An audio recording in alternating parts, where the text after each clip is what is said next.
if you look up the word punk evangelism, okay, if you Google it, invariably you will be led to punk Christianity, or Christian punk is what they'll call it. And basically, what that is guys covered from head to toe in tattoos with, piercings and all that stuff.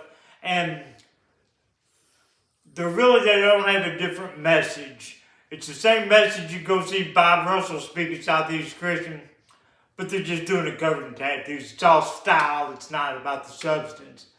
And if you look at the real beginning of punk in New York City in 1974 at CBGB's in Max's, Kansas City, what you see is you see the Voidoids,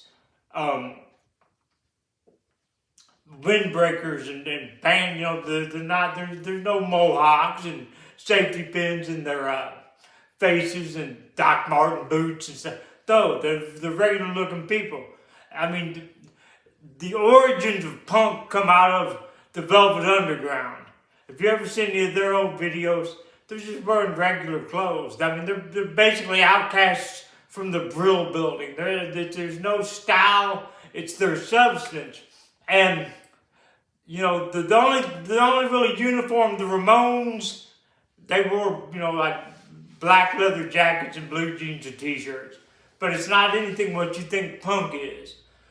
The whole concept of punk was they were sick of what was happening to the music scene out in California with the whole peace and love and hippie, and it had morphed into 20-minute long drum solos, and the guys were wearing big long robes and had hair down to here and were playing, keyboards up, for 15-minute solos. It just turned into trash. And you had, the whole Studio 54 and disco thing coming up. That's what the powers that be were going to give you. And then bands like the Ramones and the Stooges and the MC5, and they came along and said, no, we're stripping it down. We're making it raw.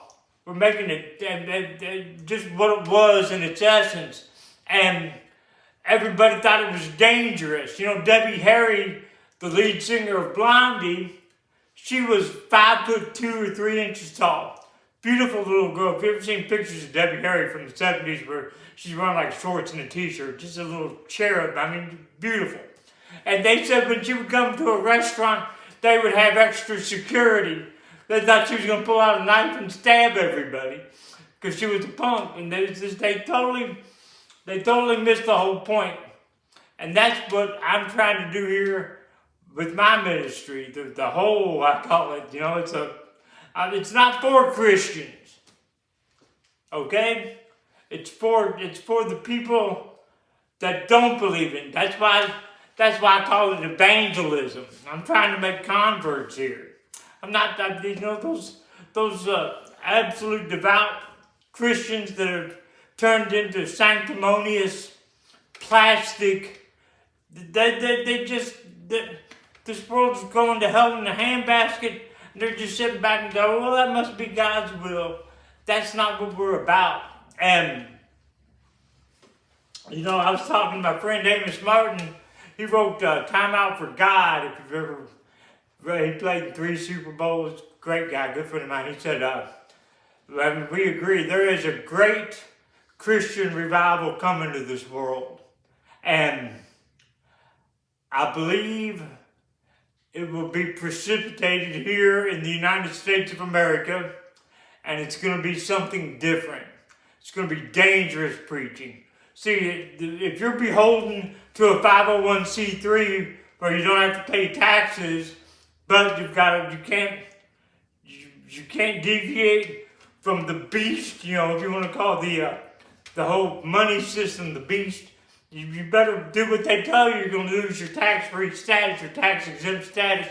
So, what I'm talking about is dangerous preaching. Like, my favorite story in the entire Bible is Paul and Barnabas when they go to Lystra in Acts 14, and they stone Paul to death for preaching his You know, they're like, you better not be preaching that Messiah stuff. The Messiah hadn't come yet. And he's like, the Messiah's here. I've met him in a vision. He's been crucified, died, and resurrected. He's real. They stoned him. They drug him outside the city gates and left him for dead. Guess what? He shakes his head off, gets up. Barnabas says, what are we going to do? He says, oh, let's go back in there. That look on their faces when he walks back in there. That's what we're trying to reach. We're watchmen. We're exposing the great big evil, the beast that owns your children. That mass media, the video games, the music, the television, the movies, they own your children. They tell your children how to vote. They tell your children what to think. They tell them what to do with their bodies. I'm not here to do anything other than to urge you to take it back. I'm tired of the eschatology. People who preach eschatology, they have no faith. This thing's going to get better. We got another 1,000 years before we even need to start thinking about the rapture or any of that kind of stuff, or Armageddon or anything. You got to have faith that it's going to get good again.